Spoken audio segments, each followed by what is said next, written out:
नमस्कार, मैं हूं अंकुर। आप देख रहे हैं सत्य हिंदी। एक नजर अब तक की सुर्खियों पर। प्रधानमंत्री इंटर्नशिप योजना क्या हुई फेल? आंकड़ों से हुआ खुलासा। 8 महीने में सिर्फ 4% बजट खर्च हुआ। पीएम इंटर्नशिप योजना यानी पीएमआईएस की जमीनी हालात अब सरकारी आंकड़ों में साफ नजर आ रही है। वित्त वर्ष 2025-26 के पहले 8 महीनों में इस योजना पर बहुत कम खर्च हुआ है। सरकारी आंकड़ों के मुताबिक कॉर्पोरेट मामलों के मंत्रालय ने अप्रैल से नवंबर 2025 के बीच अपने कुल बजट का सिर्फ करीब 4% ही खर्च किया।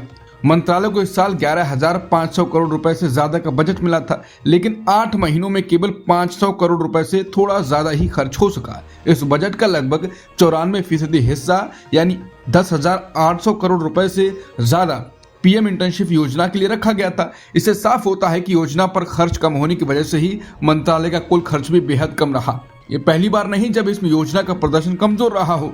पिछले वित्त वर्ष 2024-25 में भी मंत्रालय का बजट 2,667 करोड़ से घटाकर 1,078 करोड़ रुपए कर दिया गया था, क्योंकि बड़ी राशि खर्च ही नहीं हो पाई थी। उस साल असली खर्च केवल 680 करोड़ रुपए रहा। बता दें, इससे पहले भी पीएम के नाम की कई योजनाएं फेल साबित हो रही हैं।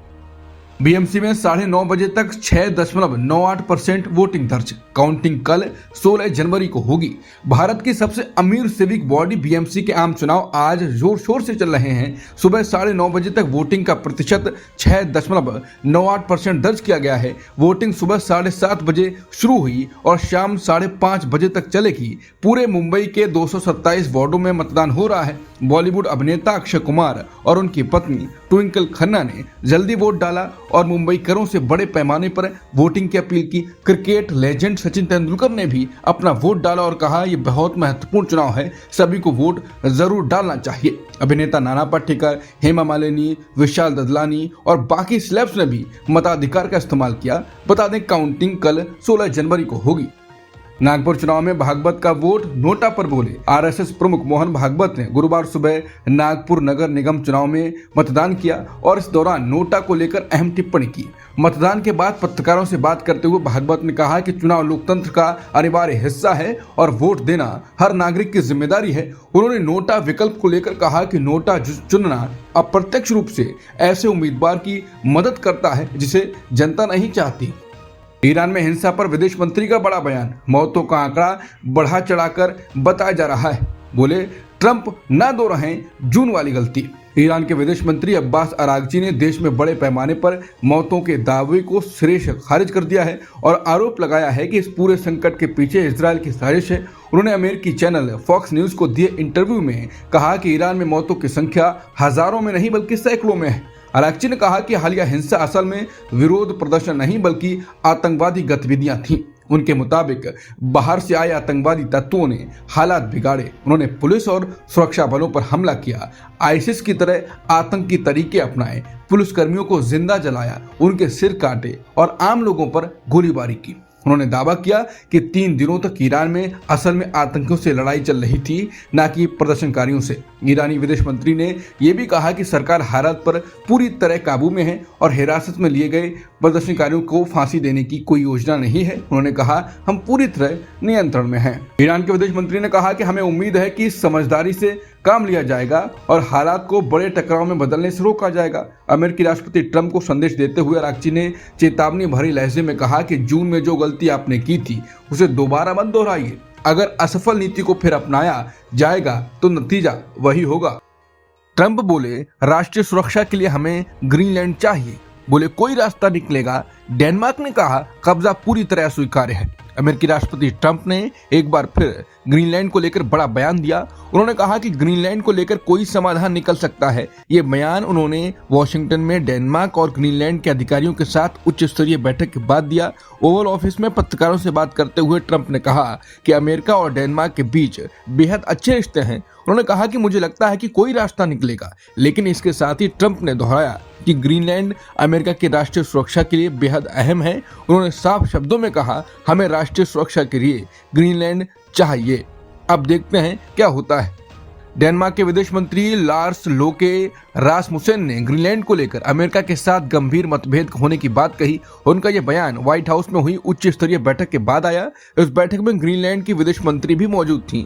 रासमुसेन ने बताया कि उनकी बातचीत अमेरिका के उपराष्ट्रपति जेडी वेंस और विदेश मंत्री मार्को रूबियो के साथ खुलकर हुई और बैठक का माहौल रचनात्मक रहा, लेकिन उन्होंने साफ कहा कि अमेरिकी राष्ट्रपति ट्रंप ग्रीनलैंड पर कब्जे की जिद कर रहे हैं, जो डेनमार्क के लिए पूरी तरह अस्वीकार है।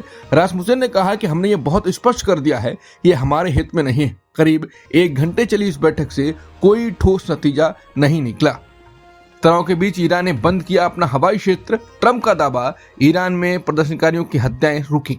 ईरान ने गुरुवार तड़के एक बार फिर अपने हवाई क्षेत्र को सभी कमर्शियल विमानों के लिए बंद कर दिया है। यह फैसला ऐसे समय लिया गया है जब अमेरिका के साथ ईरान के रिश्तों में भारी तनाव बना हुआ है। खासकर देश में चल रहे प्रदर्शनों पर सरकार की सख्त कार्रवाई के बाद ईरानी विमानन विभाग की ओर से पायलटों को जारी नोटिस में बताया गया है, ये पाबंदी स्थानीय समय के अनुसार सुबह 7:30 बजे तक लागू रहेगी। इससे पहले भी ईरान ने कुछ घंटों के लिए अपना हवाई क्षेत्र बंद किया था, लेकिन तब इसकी अवधि लगभग 2 घंटे की ही थी। सबसे अहम बात यह है कि ईरानी सरकार ने इस फैसले के पीछे कोई ठोस वजह सार्वजनिक नहीं की है। अमेरिका के राष्ट्रपति ट्रंप ने कहा है कि उन्हें भरोसा दिलाया गया है कि ईरान में सरकार विरोधी प्रदर्शनकारियों की हत्याएं अब रोक दी गई हैं। ट्रंप का यह बयान ऐसे समय आया है जब कुछ दिन पहले ही उन्होंने ईरान के खिलाफ कड़ी कार्रवाई की चेतावनी दी थी। बुधवार को पत्रकारों से बातचीत में ट्रंप ने बताया कि उन्हें यह जानकारी मिली है कि ईरान में प्रदर्शनकारियों पर हो रही जानलेवा कार्रवाई फिलहाल थम गई है और जिन लोगों को फांसी देने की बातें चल रही थी उन पर भी रोक लगा दी गई है। उधर ईरान के विदेश मंत्री अब्बास अरागची ने भी साफ किया है कि तेहरान सरकार की ओर से किसी तरह की फांसी की कोई योजना नहीं है। उन्होंने कहा कि ईरान हालात को संभालने की कोशिश कर रहा है और अंतर्राष्ट्रीय दबाव को भी ध्यान में रखा जा रहा है।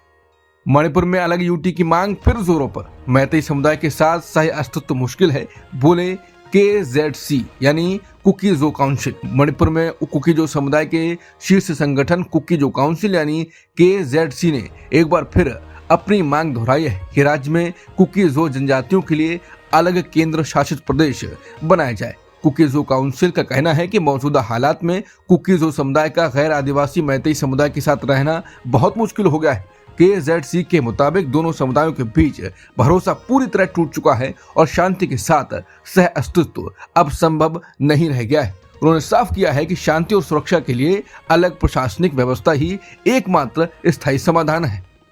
दूसरे वनडे में न्यूजीलैंड की जीत, सीरीज रोमांचक। तीसरे मैच में होगा फैसला। भारतीय बल्लेबाज KL राहुल ने आखिरकार अपने 26 महीने लंबे वनडे शतक के सूखे को खत्म कर दिया, लेकिन इसके बावजूद भारत को हार का सामना करना पड़ा। निरंजन शाह स्टेडियम में खेले गए 3 मैचों की सीरीज के दूसरे वनडे में न्यूजीलैंड ने भारत को 7 विकेट से हराकर सीरीज को जिंदा रखा, लेकिन न्यूजीलैंड की पारी में डेरेल मिचेल ने राहुल की पारी पर पानी फेर दिया। मिचेल ने नाबाद 112 रन की मैच जिताऊ पारी खेली। न्यूजीलैंड की जीत बेहद अहम रही क्योंकि इससे 3 मैचों की सीरीज अब बराबरी की ओर बढ़ गई है और अब ये फैसला रविवार को होने वाले तीसरे और अंतिम मुकाबले में होगा। अब तक की खबरों में इतना ही।